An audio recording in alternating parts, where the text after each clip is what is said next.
ದಶಕ ದಿನ ಅಲ್ಲಿ ಬಂದಿಲ್ಲ ಸ್ಮೃತಿ ಶಾಸನ ಅವರ ಜನ ನಿರಾಶೆ. ರಾಜ್ಯ ಸರ್ಕಾರದ ರೈತ ವಿರೋಧಿ ನೀತಿ ಕಿವಿಗೆ ಬಿದ್ದಾದ ಮೇಲೆ ಇವತ್ತಿನ ಒಂದು ಪತ್ರಿಕಾಗೋಷ್ಠಿಯನ್ನು ಮಾಡಬೇಕಂತೇಳಿ ನಿಮ್ಮನ್ನು ಕರೆಯುವಂಥ ಒಂದು ಪ್ರಯತ್ನ ಮಾಡಿದ್ದೀನಿ. ರಾಜ್ಯ ಸರ್ಕಾರದ ಮುಖ್ಯಮಂತ್ರಿಗಳು ಡಿ ಕೆ ಶಿವಕುಮಾರ್ ಅವರು ರಾಜ್ಯದಲ್ಲಿ ಒಂದು ವರ್ಷ ಗುಟ್ಕಾವನ್ನು, ಪಾನ್ ಮಸಾಲವನ್ನು ಮಾರಾಟವನ್ನು ನಿಷೇಧಿಸಿ ಆಹಾರ ಸುರಕ್ಷತೆ ಇಲಾಖೆಯಿಂದ ಪ್ರಕಟಣೆ ಮಾಡಿದ್ದು ನಮ್ಮ ಪತ್ರಿಕೆಯಲ್ಲಿ ನಿನ್ನೆ ಸಂಜೆ ನೋಡಿದೆ. ಆಶ್ಚರ್ಯ ಅನಿಸುತ್ತೆ. ಇದ್ದಕ್ಕಿದ್ದಂಗೆ ಈ ನಿಲುವನ್ನು ಯಾಕೆ ರಾಜ್ಯ ಸರ್ಕಾರ ತೆಗೆದುಕೊಳ್ತಾ ಇದೆ? ಮತ್ತೆ ನಾವು ಯಾರು ಕೂಡ ಗುಟ್ಕಾ ಇರ್ಬೋದು, ತಂಬಾಕು ಇರ್ಬೋದು, ಈ ನಿಕೋಟಿನ್ ಉತ್ಪನ್ನಗಳ ಪರವಾಗಿ ನಾವು ಯಾರು ಕೂಡ ಇಲ್ಲ. ಅದು ವಿರುದ್ಧ ಕ್ರಮವನ್ನು ತೆಗೆದುಕೊಳ್ಬೇಕಾಗತ್ತೆ. ಆದರೆ ಇಂಥ ಸಂದರ್ಭದಲ್ಲಿ, ಸೂಕ್ಷ್ಮವಾದಂಥ ಒಂದು ಸಂದರ್ಭದಲ್ಲಿ ಅಡಿಕೆ ಬೆಳೆಗಾರರನ್ನ, ರೈತರನ್ನು ಕೂಡ ಹಿತದೃಷ್ಟಿಯನ್ನು ಕಣ್ಮುಂದೆ ಇಟ್ಕೊಂಡು ಎಚ್ಚರಿಕೆಯಿಂದ ಹೆಜ್ಜೆಯನ್ನು, ಚಿಂತನೆಯನ್ನು ಮಾಡಬೇಕಾಗಿತ್ತು ಈ ರಾಜ್ಯ ಸರ್ಕಾರ. ಇಡೀ ದೇಶದಲ್ಲಿ ಸುಮಾರು 7.8 ಲಕ್ಷ ಹೆಕ್ಟೇರ್ ಅಡಿಕೆ ಬೆಳೀತಾ ಇದ್ರೆ ಅದರಲ್ಲಿ 5 ಲಕ್ಷ ಚಿಲ್ಲರೆ ಲಕ್ಷ ಹೆಕ್ಟೇರು ನಮ್ಮ ರಾಜ್ಯದಲ್ಲಿ ಬೆಳೀತಾ ಇದ್ದಾರೆ. ಅದರಲ್ಲಿ ಶಿವಮೊಗ್ಗ ಕ್ಷೇತ್ರದಲ್ಲಿ ಸುಮಾರು 2.5 ಲಕ್ಷ 2.3 ಲಕ್ಷ ಹೆಕ್ಟೇರಷ್ಟು ಅಡಿಕೆ ಬೆಳೆ ವಿಸ್ತರಣೆ ಆಗಿದೆ. ಅದರ ಬೆಳೆ ವಿಸ್ತರಣೆ ಆಗಿದೆ, ಆದರೆ ಇಳುವರಿ 35% ಕಮ್ಮಿ ಆಗಿದೆ ಅಂಥೇಳಿ ಅಧಿಕೃತವಾಗಿ ಪಾರ್ಲಿಮೆಂಟಲ್ಲಿ ಕೃಷಿ ಇಲಾಖೆಯಿಂದ, ಕಾಮರ್ಸ್ ಡಿಪಾರ್ಟ್ಮೆಂಟಿಂದ ಸಿಕ್ಕಂಥ ಉತ್ತರವನ್ನು ಕೂಡ ತಮ್ಮ ಮುಖಾಂತರ ನಾನು ಹಂಚ್ಕೊಂಡಿದ್ದೀನಿ. ಇದೇ UPA ಸರ್ಕಾರ ಇದ್ದಾಗ 2000 ಗುಲಾಂ ನಬಿ ಆಜಾದ್ ಆ ಟೈಮಲ್ಲಿ ಫುಡ್ ಮಿನಿಸ್ಟರ್ ಇದ್ದರು, ಮನಮೋಹನ್ ಸಿಂಗ್ ಜಿ ದೇಶದ ಪ್ರಧಾನಮಂತ್ರಿಗಳಾಗಿದ್ದರು. ಸುಪ್ರೀಂ ಕೋರ್ಟಿಗೆ ಅಫಿಡೇವಿಟನ್ನೇ ಕೊಟ್ಬಿಟ್ರು ವಿಷಹಾನಿಕರ ಅಡಿಕೆ ಅನ್ನೋ ರೀತಿಯಲ್ಲಿ. ಆ ಮುಳುಮೇಲೆ ಬಿದ್ದಂಥ ಬಟ್ಟೆಯನ್ನು ಹರಿಯದ ರೀತಿಯಲ್ಲಿ ಹುಷಾರಾಗಿ ಎತ್ಕೊಳ್ಳೋಂಥ ದೊಡ್ಡ ಪ್ರಯತ್ನ, ಇನ್ನೊಂದು ಕಡೆಗೆ ಪ್ರಯತ್ನಗಳು ನಡೀತಾ ಇದೆ.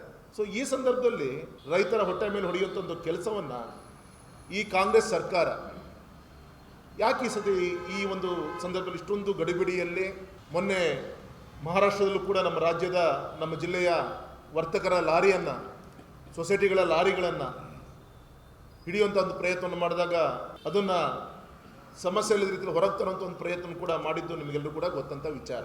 ಮತ್ತೆ ಸಂಪೂರ್ಣವಾಗಿ ನಿಷೇಧ ಮಾಡುವಂಥ ಅಧಿಕಾರ ಸರ್ಕಾರಕ್ಕಿಲ್ಲ. ಏನೇ ಆಗಬೇಕು ಕೂಡ ಪಾರ್ಲಿಮೆಂಟಲ್ಲೂ ಕೂಡ ಅಲ್ಲಿ ಮಸೂದೆಯನ್ನು ಪಾಸ್ ಮಾಡಬೇಕಾಗತ್ತೆ. ಹಾಗಾಗಿ ಈ ಕಾನೂನಿನ ಅಡಿಯಲ್ಲಿ ಎಲ್ಲೋ ಒಂದು ಕಡೆಗೆ ಕಾಂಗ್ರೆಸ್ ಸರ್ಕಾರ ದುರುಪಯೋಗ ಮಾಡ್ಕೊಳ್ಳುವಂಥ ಕೆಲಸವನ್ನು ಮಾಡ್ತಾ ಇದೆಯಾ? ಎಲ್ಲೋ ಒಂದು ಕಡೆಗೆ ಈ ಸಿಗರೆಟ್ ಲಾಬಿಗೆ ತಲೆಬಾಗಿ ಈ ರೀತಿಯಂಥ ಕೆಲಸವನ್ನು ಮಾಡ್ತಾ ಇದ್ದೀರಾ?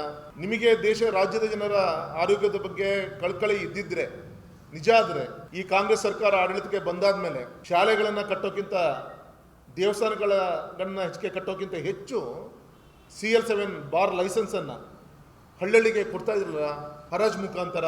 ನಿನ್ನೆ ಮುಖ್ಯಮಂತ್ರಿಗಳು ಹೇಳಿಕೆ ಕೊಡ್ತಿದ್ದಂಗೆ 4 ರಿಂದ 5 ಸಾವಿರ, ಇವತ್ತು 50,000 49,000 ಇಳಿದಿದೆ.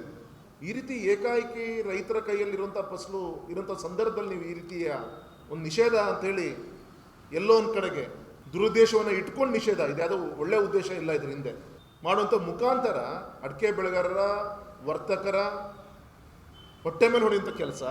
ಇದರ ಒಂದು ಪರಿಣಾಮ ಈ ರಾಜ್ಯ ಸರ್ಕಾರ ಚಿಂತನೆ ಮಾಡೂ ಕೂಡ ದುರುದ್ದೇಶದಿಂದ ಈ ಕಾಂಗ್ರೆಸ್ ಸರ್ಕಾರ ನಿಷೇಧ ಅಂತೇಳಿ ಟೆಂಪ್ರವರಿಯಾಗಿ ಮಾಡುವ ಮುಖಾಂತರ ಸರ್ಕಾರ ಅಧಿಕಾರ ಇದೆ, ಎಲ್ಲರೂ ಬಂದನ್ನು ಮಾತಾಡಿಸ್ಲಿ ಅನ್ನೋಂಥ ಒಂದು ಚಿಂತನೆಯನ್ನು ಇಟ್ಕೊಂಡ್ರ ಗುಟ್ಕವನ್ನು ನಿಷೇಧವನ್ನು ಮಾಡಬೇಕಂತೇಳಿ ನಾವು ಪಾನ್ ಮಸಾಲವನ್ನು ಮಾಡಬೇಕು ಅಂತಿದೆ. ಈಗಾಗಲೇ ಸುಪ್ರೀಂ ಕೋರ್ಟ್ ಆದೇಶ ಇದೆ. ಅಡಿಕೆನೇ ಬೇರೆ, ಟೊಬ್ಯಾಕೋನೇ ಬೇರೆ. ಮೊದಲು ಎರಡೂ ಮಿಕ್ಸ್ ಮಾಡಿ ಪ್ಯಾಕೆಟ್ ಮಾಡ್ತಾಯಿದ್ರು, ಎರಡು ಬೇರೆ ಬೇರೆ ಮಾಡಿದ್ದಾರೆ. ರೈತರ ಹೊಟ್ಟೆ ಮೇಲೆ ಹೊಡೆಯುವಂಥ ಕೆಲಸ ಈ ಸರ್ಕಾರ ಮಾಡಿದೆ. 24 ಗಂಟೆ ಒಳಗೆ ಆದಷ್ಟು ಬೇಗ ಇದನ್ನು ವಾಪಸ್ ತೆಗೆದುಕೊಂಡಿಲ್ಲ ಅಂದರೆ ಬೀದಿಗಿಳಿದು ಹೋರಾಟ ಮಾಡಬೇಕಾಗತ್ತೆ. ಗೃಹ ಸಚಿವರು ಪಾರ್ಲಿಮೆಂಟಲ್ಲೇ, ಗೌರವಂತ ಪ್ರಧಾನಮಂತ್ರಿಗಳು ಪಾರ್ಲಿಮೆಂಟಲ್ಲೇ ಇದ್ದಾರೆ ಸಂಪೂರ್ಣವಾಗಿ. ಒಂದು ದಿನವೂ ಕೂಡ ಕ್ವಶನ್ ಅವರ್ಸನ್ನು ನಡೆಸಲಿಕ್ಕೆ ಈ ಸರ್ಕಾರ ಬಿಡಲಿಲ್ಲ. ಮತ್ತು ವಿರೋಧ ಪಕ್ಷಕ್ಕೆ ಅವ್ರದ್ದೇ ಆದಂಥ ಒಂದು ಗೌರವ ಇದೆ, ಯಾವ್ದು ಮಾಡಿಲ್ಲ. ಅವ್ರು ಹೇಳಿದ್ರು ಈ ಒಂದು ಪೇಪರ್ ಲೀಕ್ ವಿಚಾರದಲ್ಲಿ ಏನೇನು ಸ್ಟೆಪ್ಸ್ಗಳನ್ನು ತೆಗೆದುಕೊಳ್ಬೇಕು, ಸರ್ಕಾರ ಎಲ್ಲದೂ ತೆಗೆದುಕೊಂಡಾಗಿದೆ. ನಮ್ಮ ಕರ್ನಾಟಕದ ನೀಲ್ಕಣಿಯವರ ನೇತೃತ್ವದಲ್ಲಿ ಸಮಿತಿಯನ್ನು ರಚನೆ ಮಾಡಾಗಿದೆ. ಅದರಲ್ಲಿ ಇಲ್ಲಿರುವಂಥ ಎಜುಕೇಷನ್ ಬಗ್ಗೆನೂ ಕೂಡ ಈ ಕಾಂಗ್ರೆಸ್ಸಿನ ಪ್ರಿಯಾಂಕಾ ವಾದ್ರಾ ಅವರು ಗೋಮೂತ್ರ ತಜ್ಞ ಅಂಥೇಳಿ ಟೀಸ್ ಮಾಡಿದ್ದು ಕೂಡ ನಿಮಗೆಲ್ಲರೂ ಕೂಡ ಗೊತ್ತಂಥ ವಿಚಾರ. ಏನು ತಪ್ಪಿಲ್ದಂಥ ಒಬ್ಬ ಎಜುಕೇಷನ್ ಮಿನಿಸ್ಟ್ರನ್ನ ಅವರ ಹೋರಾಟಕ್ಕೆ ಗೌರವ ಕೊಟ್ಟು, ಅವರ ಧ್ವನಿಗೆ ಗೌರವ ಕೊಟ್ಟು ರಾಜೀನಾಮೆಯನ್ನು ತೆಗೆದುಕೊಳ್ಳುವಂಥ ಕೆಲಸನೂ ಕೂಡ ಆಯಿತು. ಶೂಟೌಟ್ ಆಗೇ ಇಲ್ಲ. ಆದರೆ ಶೂಟೌಟ್ಗೆ ಆರ್ಡರ್ ಕೊಟ್ಟವ್ರು ಯಾರು ಅಂತೇಳಿ ಅಮಿತ್ ಶಾ ಅವರು ಬಂದು ಉತ್ತರ ಕೊಡಬೇಕು ಅಂತೇಳಿ ಇಲ್ಲ ಸಲ್ಲದ ಈ ರೀತಿಯಿಂದ ಚರ್ಚೆಗಳನ್ನು ಮಾಡ್ತಾರೆ. ಅಂದರೆ ನಿನ್ನೆ ಗೌರವ ಹೇಳಿದ್ರಲ್ಲ, ನಾನು ಇವತ್ತಿನಿಂದ ನಿನ್ನೆ ಮಧ್ಯಾಹ್ನ 3 ಗಂಟೆವರೆಗೂ ನಾನು ಪಾರ್ಲಿಮೆಂಟ್ ಬಂದು ಕೂರಕ್ಕೆ ನಾನು ತಯಾರಿ ಚರ್ಚೆ ಮಾಡೋದು ನೀವು ರೆಡಿ ಇದೆ ಅಂದರೆ ನಿಮ್ಮ ಹರಿಕತೆ ಕೇಳಕ್ಕೆ ನಾವು ಇಲ್ಲ ಅಂತೇಳಿ ಒಬ್ಬ ವಿರೋಧ ಪಕ್ಷ ನಾಯಕರು ಉತ್ತರ ಕೊಡ್ತಾರೆ. ಅಂದರೆ ಪೂರ್ತಿ ರಾಜಕಾರಣ, ಡಿಬೇಟ್ ಮಾಡುವಂಥ ಯೋಗ್ಯತೆ, ಧೈರ್ಯ ಇವರಿಗೆ ಇಲ್ಲ.